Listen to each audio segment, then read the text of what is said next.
হাসনাত আব্দুল্লাহর বক্তব্য অত্যন্ত হাস্যকর ও অপরিপক্ক, সেনা সদরের বিবৃতি।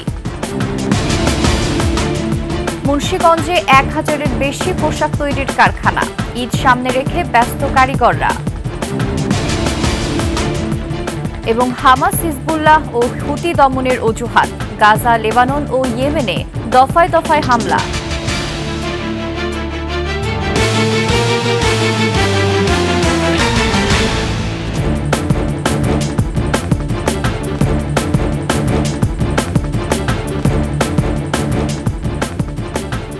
শুনছিলেন সংবাদ শিরোনাম। আমন্ত্রণ সকালের 21 সংবাদে, সাথে আছি আমি ফাতেমা ফারজানা নির্জনা। দর্শক, 21 টেলিভিশনের সংবাদ একই সাথে সরাসরি দেখতে পাবেন আমাদের ফেসবুক পেজ www.facebook.com/2124 অনলাইনে। এছাড়া সাবস্ক্রাইব করতে পারেন www.youtube.com/@21etv চ্যানেলে। হাসনাত আব্দুল্লাহর বক্তব্য অত্যন্ত হাস্যকর ও অপরিপক্ক গল্পের সম্ভার বলে জানিয়েছে সেনা সদর। শনিবার নেত্র নিউজকে দেয়া সেনা সদরের এক বিবৃতিতে স্বীকার করে নেওয়া হয়েছে যে সেনানিবাসে সেনাপ্রধান ওয়াকারুজ্জামানের সঙ্গেই 11 মার্চ বৈঠকটি হয়েছিল। তবে বিবৃতিতে হাসনাতকে ডেকে নিয়ে যাওয়া এবং আওয়ামী লীগ পুনর্বাসনের বিষয়ে প্রস্তাব বা চাপ প্রয়োগের অভিযোগ অস্বীকার করা হয়েছে। বরং হাসনাত আব্দুল্লাহ ও তার দলকে আরেক মুখ্য সমন্বয়ক সার্জিস আলমের আগ্রহেই ওই বৈঠক হয়েছিল বলে বিবৃতিতে উল্লেখ করা হয়। আওয়ামী লীগকে নতুন রূপে পুনর্বাসনের বিষয়ে সেনানিবাসে ভারতের পরিকল্পনা উপস্থাপন করা হয়েছে। হাসনাত আব্দুল্লাহর এমন ফেসবুক পোস্টে বাংলাদেশের রাজনৈতিক অঙ্গনে তুমুল আলোচনার সৃষ্টি হয়। এরই প্রেক্ষিতে নেত্র নিউজকে একজন মুখপাত্রের মাধ্যমে বিবৃতি দেয় সেনা সদর।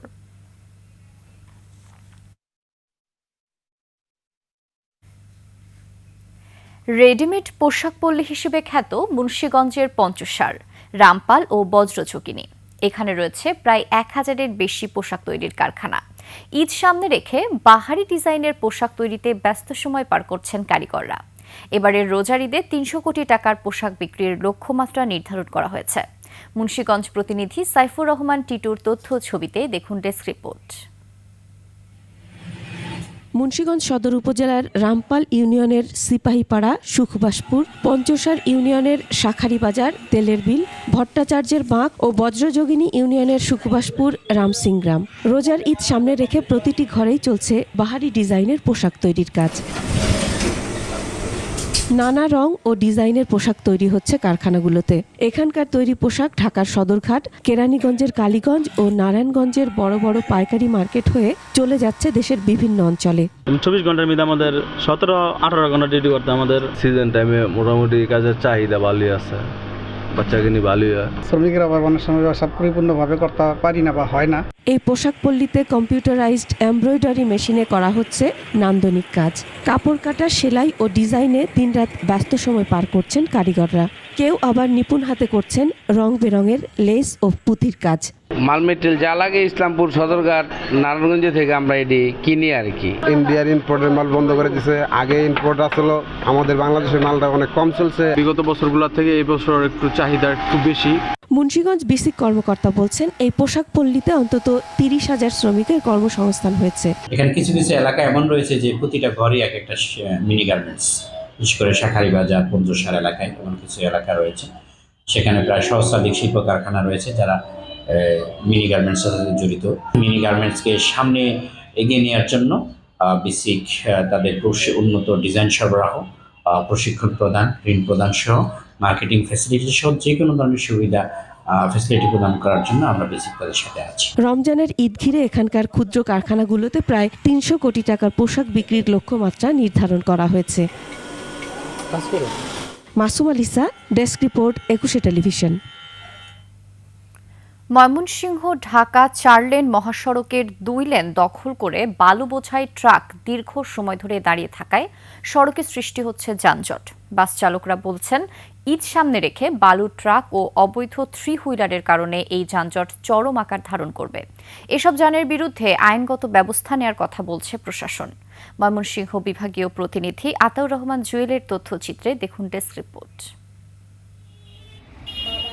ঢাকা ময়মনসিংহ মহাসড়কের শিকারীকান্দা, চোরখাই, ত্রিশাল ভরাডোবা সহ বিভিন্ন পয়েন্টে সকাল থেকে সন্ধ্যা পর্যন্ত 2 লেন দখল করে দাঁড়িয়ে থাকে সারিবদ্ধ বালুর ট্রাক। সাথে সড়কে আছে অবৈধ 3 হুইলার যানবাহন। এতে সড়কে প্রতিনিয়ত যানজটের সৃষ্টি হচ্ছে। বালুর গাড়িগুলো ট্রাক সবসময় রাখে, এগুলো আমরা বেশি বাজে। বালু ঘুরে আসে, যাত্রীর হয়, আমাদের আসে চোখে যায়, বালু যে মুখে যায়। ওই বালু ট্রাক গুলো মনে করেন দাঁড়া করে হয়, এতে গাড়ির অ্যাক্সিডেন্টের সম্ভাবনা বেশি থাকে। রিক্সা, অটো, সিএনজি আর মানে রোডটা জাম করে বেশি প্রতিটা বাজারে। নির্ধারিত স্ট্যান্ড না থাকায় সড়ক দখল করে দাঁড়িয়ে থাকার কথা স্বীকার করলেন ট্রাক চালকরা। আমাদের যে গাড়িগুলো এটা তো ভাই আপনার বাই রোডে রাহান যারা বাই রোডের রাস্তা সিফা, আমার মেন রোড আমার বাধ্যতামূলক রাখতে হয়। বলছি আমরা একটা স্ট্যান্ডে বা করে দেন, হ্যাঁ প্রতিশ্রুতি দিয়েছে, ঠিক আছে, আমরা করে দেন, বাস্তবায়ন করেন নাই।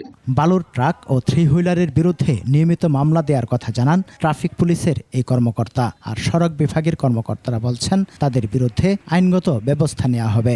বালু ট্রাকের বিরুদ্ধে আমরা প্রতিষ্ঠান দিতেছি, পর্যায়ক্রমে আমরা প্রতিষ্ঠান দিয়ে যাচ্ছি। মোবাইল কোড করার পরেও আবার পুনরায় এরা আবার এই কাজ শুরু করে, তো আমরা এটা যাতে নিয়মিত করা যায় এই ব্যাপারে আমরা উদ্যোগ গ্রহণ করব। আর এটা আমাদের এই এনফোর্সমেন্টের মাধ্যমে এটা আর কি আমাদের সমাধান করতে হবে, যাতে কেউ এখানে অবৈধভাবে বালুর ব্যবসা বা এগুলো না করতে পারে। ঈদে ঘরে ফেরা যাত্রীদের যাতায়াত নির্বিঘ্ন করতে এসব যানের বিরুদ্ধে দ্রুত আইনগত ব্যবস্থা নেওয়ার দাবি ময়মনসিংহবাসীর। Samar Islam, desk report, 21 television. Hamas, Hezbollah ও হুতি দমনের অজুহাতে দফায় দফায় হামলা চলছে গাজা, লেবানন আর ইয়েমেনে। এসব হামলা চালাচ্ছে ইসরায়েল আর মার্কিন যুক্তরাষ্ট্র। যুদ্ধবিরতি লঙ্ঘন করে এবার লেবাননে হামলা শুরু করেছে ইসরায়েল। দক্ষিণাঞ্চলে বিমান হামলা আর গোলাবর্ষণে 2 শিশুসহ অন্তত 8 জন নিহত হয়েছেন। নভেম্বরে যুদ্ধবিরতি কার্যকরের পর প্রথমবারের মতো দেশটিতে হামলা চালালো ইসরায়েল। ইসরায়েলের সামরিক বাহিনীর দাবি, হিজবুল্লাহর ঘাঁটি লক্ষ্য করে হামলা চালানো হয়েছে। এদিকে ইয়েমেনের হোদেইদা বিমানবন্দরে হামলা চালিয়েছে যুক্তরাষ্ট্র।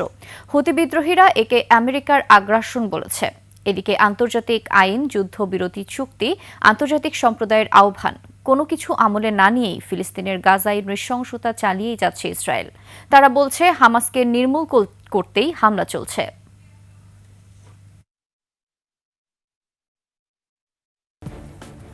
সুন্দরবনে চাঁদপাই রেঞ্জের কমলতেজি এলাকায় আগুন নিয়ন্ত্রণে কাজ করছে ফায়ার সার্ভিসের 5টি ইউনিট। স্থানীয়রা জানান, শনিবার সকাল 7টার দিকে কলমতেজি ফরেস্ট টহল ফাঁড়ির টেপারবিল এলাকায় ধোঁয়া উঠতে দেখে এলাকাবাসী।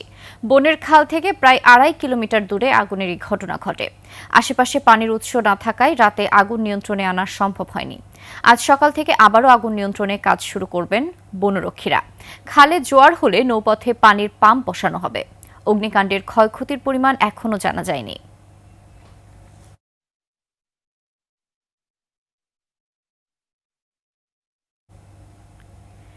সাংবাদিকদের অধিকার বা প্রাপ্যটুকু নিশ্চিত হলে অনুদানের প্রয়োজন হয় না বলে মন্তব্য করেছেন তথ্য উপদেষ্টা মাহফুজ আলম। ঢাকায় বসবাসরত সাংবাদিকদের বেতন কাঠামো নিয়েও হতাশা প্রকাশ করেন উপদেষ্টা। আর গণমাধ্যম সংস্কার কমিশনের সুপারিশ বাস্তবায়ন হলে এসব সমস্যা কেটে যাওয়ার আশা কমিশন প্রধান কামাল আহমেদের। রাজধানীতে সাংবাদিকদের অনুদান প্রদান অনুষ্ঠানে তারা এসব কথা বলেন। বিস্তারিত শাকিরা আরজুর রিপোর্টে। মৃত্যুবরণ করা সাংবাদিকদের পরিবার ও অসুস্থ অসচ্ছল সাংবাদিকদের জন্য সরকারের পক্ষ থেকে অনুদান প্রদানের এই আয়োজন। এ সময় ঢাকায় বসবাসরত সাংবাদিকদের বেতন কাঠামো নিয়ে হতাশা প্রকাশ করেন তথ্য উপদেষ্টা। তারা যে সম্মানটা আসলে প্রাপ্য এবং যে অধিকার প্রাপ্য, এটা যদি থাকতো হয়তো ওই কল্যাণ ট্রাস্টের এই কাজটা ওইভাবে দরকার হতো না। ঢাকা শহরেই আসলে সাংবাদিকদের একটা মানবেতর জীবনযাপন করতে হয়, এটা আমরা জানি। আমি নিজেও সাংবাদিকতার জন্য চেষ্টা করেছি, তখন দেখেছি যে 10,000, 11,000, 12,000 টাকা বেতনের কথা বলে। 10,000, 12,000 টাকা বেতনে সাব এডিটর বা এই যে নিউজ রুমে কাজ করা, এই জিনিস দিয়ে আসলে বাংলাদেশে এখন ঢাকা শহরে একটা ফ্যামিলিতে দূরে থেকে একটা ফ্ল্যাট ভাড়াও পাওয়া যাবে না। গণমাধ্যম সংস্কার কমিশনের সুপারিশ বাস্তবায়ন হলে সাংবাদিকদের অনেক সমস্যাই কেটে যাবে বলে আশাবাদ ব্যক্ত করেন কমিশন প্রধান কামাল আহমেদ। গণমাধ্যম কমিশন যে সুপারিশমালা দিয়েছে সেই সুপারিশমালা বাস্তবায়িত হবে। সাংবাদিকদের আর্থিক নিরাপত্তার দিকটা সরকার নিশ্চিত করবে। চ্যালেঞ্জিং পেশা সাংবাদিকতায় গণমাধ্যম কর্মীদের ন্যূনতম প্রাপ্যটুকু নিশ্চিতের তাগিদ উঠে আসে এই আয়োজন থেকে। ৩৭৪টি পরিবারকে প্রায় ২ কোটি টাকা অনুদান দেয়া হয়। শাকেরা আরজু, ২১ টেলিভিশন, ঢাকা। স্বাদ থাকলেও সাধ্য নেই, আবার সাধ্য থাকলেও মনে হয় অপ্রয়োজনীয়। এসব ভাবতে ভাবতেই দিন পার। তবে আসার কথা, লাখ টাকার গর্জিয়াস পোশাক কেনা নিয়ে যারা দোটানায় তাদের জন্য সুখবর। একদিনের জন্য না কিনে সুযোগ থাকছে ভাড়া নেয়ার। পছন্দের পোশাক ভাড়া করে কমপক্ষে ৪ থেকে ৫ দিন রাখা যাবে নিজের কাছে। শুধু তাই নয়, ম্যাচিং করে সঙ্গে নেওয়া যাবে ব্যাগ, জুতো ও জুয়েলারিস। বিস্তারিত নাহিদ সিরাজি নিম্মির রিপোর্টে। সামনেই কোনো ফ্যামিলি ফাংশন রয়েছে কিংবা রয়েছে কোনো ইভেন্ট, তাই চাচ্ছেন অনেক গর্জিয়াস একটা ড্রেস কিনতে। আবার এও ভাবছেন যে এত গর্জিয়াস ড্রেস এত দাম দিয়ে কিনে কয়দিনই বা পরবো। সেই সমস্যারই সমাধান করেছে দ্য থ্রেড স্টোরি, যেখানে এই দামি ব্র্যান্ডের পোশাকগুলোই পাচ্ছেন রেন্টে। শুরুতেই সাইজের ক্ষেত্রে মনে হতে পারে ঝামেলার, তবে তারও সমাধান রয়েছে তাদের কাছে। অল্টার করে দেওয়া হয় আমাদের সাইড থেকে ড্রেসেসগুলো, আর লেহেঙ্গাগুলো হচ্ছে আমাদের সাইজেস আছে, সো এটা নিয়ে আমাদের কাজ করা হচ্ছে। তবে দাম যেমনই হোক, থ্রেড স্টোরি থেকে সব রকমের পোশাক ভাড়া নিতে প্রয়োজন হয় কিছু ডকুমেন্টের। যারাই হচ্ছে আমাদের এখান থেকে রেন্ট নিচ্ছে, আমাদের কিছু ডকুমেন্টস আমরা রাখছি, লাইক তার এনআইডি কপি বা তার অ্যাড্রেস, তার নাম্বার থাকছে। নামি দামি ব্র্যান্ডের পোশাকগুলো রেন্টে নিতে পারছেন, সেই সাথে ম্যাচিং করে সাথে নিতে পারবেন এই ব্যাগ। আবার জুয়েলারিগুলো তো রয়েইছে। রয়েছে ওয়ান স্টপ সার্ভিস সেবাও, সেখানে নিজের ড্রেস সহ পুরো লুক নিয়ে সাহায্য নেওয়া যায় তাদের কাছে। ইভেন আমাদের মেকআপ আর্টিস্টও আছে, কেউ চাইলে ফুল প্যাকেজে রেডি হয়ে এখান থেকে বের হতে পারে। প্রতিটি ড্রেসের লাইফ সাইকেলের পাশাপাশি রয়েছে ওয়াশ কাউন্ট, যার হিসেব রেখেই পুরনো পোশাক বাদ দিয়ে নতুন পোশাকে সাজানো হয় আউটলেট। প্রত্যেকটা জিনিস ডকুমেন্টেড করা এবং আমার সিস্টেমে প্রত্যেক জিনিস কোডেড করা, সো দ্যাট আই নো যে কোন ড্রেসটা কোনখান থেকে আনা হয়েছে, কতবার ইউজ করা হচ্ছে, কারণ এই প্রত্যেকটা ড্রেসে কিন্তু একটা লাইফ সাইকেল আছে। সো লাইফ সাইকেল অনুযায়ী সেটা ওয়াশ কাউন্টও আছে, তার বাইরে কিন্তু আমরা এটা দিচ্ছি না। কম দামে ব্র্যান্ডের পোশাকে নারীর আত্মবিশ্বাস বাড়ানোকে গুরুত্ব দিয়েই যাত্রা শুরু এই কাপড় ভাড়া দেয়া প্রতিষ্ঠান দ্য থ্রেড স্টোরির। নাহিদ সিরাজি নিম্মি, ২১ টেলিভিশন, ঢাকা। এরই সাথে শেষ করছি সকালের ২১ সংবাদ। যাবার আগে সংবাদ শিরোনামগুলো জানিয়ে দিচ্ছি আরও একবার। হাসনাত আব্দুল্লাহর বক্তব্য অত্যন্ত হাস্যকর ও অপরিপক্ক, সেনা সদরের বিবৃতি। মুন্সিগঞ্জে ১,০০০-এর বেশি পোশাক তৈরির কারখানা, ঈদ সামনে রেখে ব্যস্ত কারিগররা। এবং হামাস, হিজবুল্লাহ ও হুতি দমনের অজুহাত, গাজা, লেবানন আর ইয়েমেনে দফায় দফায় হামলা।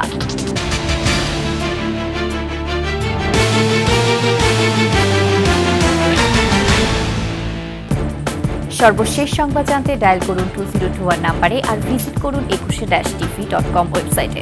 ফেসবুকেও ভিজিট করতে পারেন www.facebook.com/2124 অনলাইনে। এছাড়া সাবস্ক্রাইব করতে পারেন www.youtube.com/@21etv চ্যানেলে। এতক্ষণ সঙ্গে থাকার জন্য ধন্যবাদ। পরবর্তী সংবাদ সকাল ৯টায় দেখার আমন্ত্রণ রইল। 21-এর সাথেই থাকুন।